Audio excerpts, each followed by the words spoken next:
Assalamualaikum warahmatullahi wabarakatuh. Saya AKBP Purnawirawan Hajjah Fatmah Nasution SHMHCD, yang mana sekarang saya membuat Majelis Taklim Al-Karim Latifah di Kota Medan, tepatnya Jalan Profesor Haji Muhammad Yamin SH nomor 290 Medan. Jadi selama ini saya bergerak di jalannya Allah, yang mana menjalankan semua perintah-perintah Allah dan Rasulnya, dan kita mendirikan Majelis Taklim Al-Karim Latifah untuk kemaslahatan umat. Insya Allah semuanya barokah dan mendapat ridha Allah. Dan dalam hal ini saya membuat video ini untuk menyampaikan kepada yang terhormat Bapak Menteri Agama, karena ada permasalahan di salah satu peraturan Menteri Agama yang sangat membuat saya itu penasaran, karena ada sesuatu undang-undang atau peraturan yang sebenarnya diperuntukkan untuk sesuatu tapi diperuntukkan untuk yang lain. Jadi ini saya ingin bertanya kepada Bapak Menteri Agama.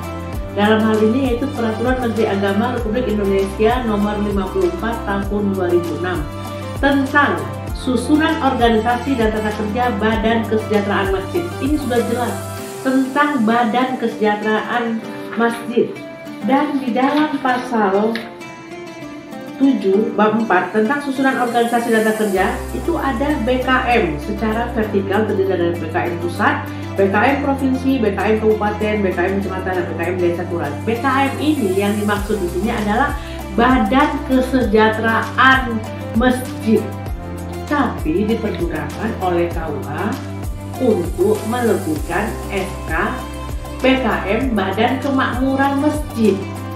Ini kan sudah salah benar ya. Karena dilihat di sini, pengurus BKM pusat diangkat dan diberhentikan oleh Menteri atas usul Direktur Jenderal. Pengurus BKM pusat terdiri dari pembina, pengawas umum, pengawas administrasi, pengawas keuangan, ketua, wakil ketua, dan lain-lain.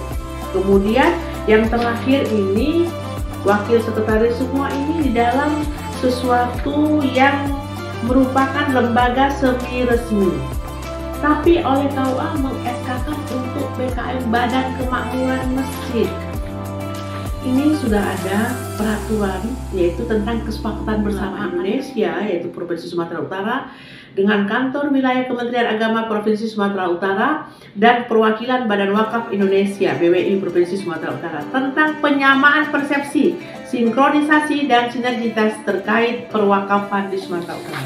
Di sini ada dalam kesepakatan bersama ini di poin 6 menyamakan persepsi tentang BKM. Jadi BKM ini istilah kependekannya ada 3. Ada 1 Badan Kenaziran Masjid, itu yaitu yang menerima wakaf, ya kan. Kemudian ada BKM Badan Kemakmuran Masjid dan BKM Badan Kesejahteraan Masjid. Badan Kesejahteraan Masjid itu lembaga resmi, itulah yang dipergunakan harusnya oleh KUA menggunakan PMA 54. Bukan digunakan seperti ini.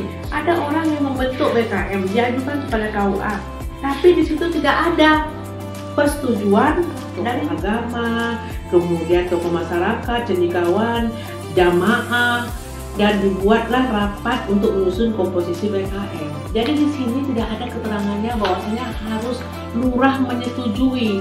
Tapi selama ini sudah salah kaprah. KUA menggunakan PMA ini untuk membentuk BKM Masjid, Badan Kemakmuran Masjid, bukan Badan Kesejahteraan Masjid. Tolonglah, karena ini sangat rancu di masyarakat sehingga terjadi adanya ketidaksinkronisasi.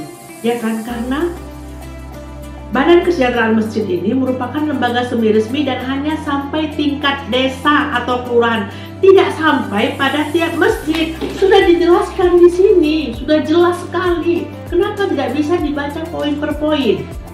Jadi pengurus masjid itu ironinya semua BKM diartikan dengan Badan Kemakmuran Masjid, disingkat BKM, tapi sayangnya PMA 54 yang tugasnya terkait badan kesejahteraan tersebut diterapkan oleh para KUA pada tiap masjid yang disebut BKM itu. Ini jelas suatu kekeliruan dalam penerapan PMA tersebut. Jadi kalau kita mau jujur, minta tolonglah Pak KUA baca huruf demi huruf PMA tersebut. Peraturan Menteri Agama nomor 54. Tentangnya aja sudah berbeda, Badan Kesejahteraan Masjid. Apa ada disebut di sana, di sini ini tentang Badan Kemakmuran Masjid? Nggak ada. Jadi peraturan tentang Badan Kesejahteraan Masjid ini diatur PMH ini diterapkan pada tiap masjid dengan nama Badan Kemakmuran Masjid juga. Akibatnya penetapan pengurus masjid dengan istilah BKM itu dilakukan dengan pemilihan bebas, maka terjadilah perebutan kepengurusan masjid di mana-mana. PMH 54 hanya ada sampai tingkat desa atau kelurahan, tidak ada pada tiap masjid. Jadi sekali lagi saya hanya tingkat desa atau kelurahan, tidak ada pada tiap masjid. Jadi ini adalah kekeliruan dalam penerapan PMH 54 tersebut oleh para KUA dan diamini juga oleh beberapa rekan-rekan Kemenak, tapi saya nggak mau menyebutkannya. Tapi karena sebenarnya kan sudah melihat kenyataan ini, tapi kenapa tidak ada yang meluruskan kekeliruan ini? Makanya saya melihat hal ini saya sedih. Saya tidak mau melihat sesuatu yang tidak benar tapi terus dilaksanakan.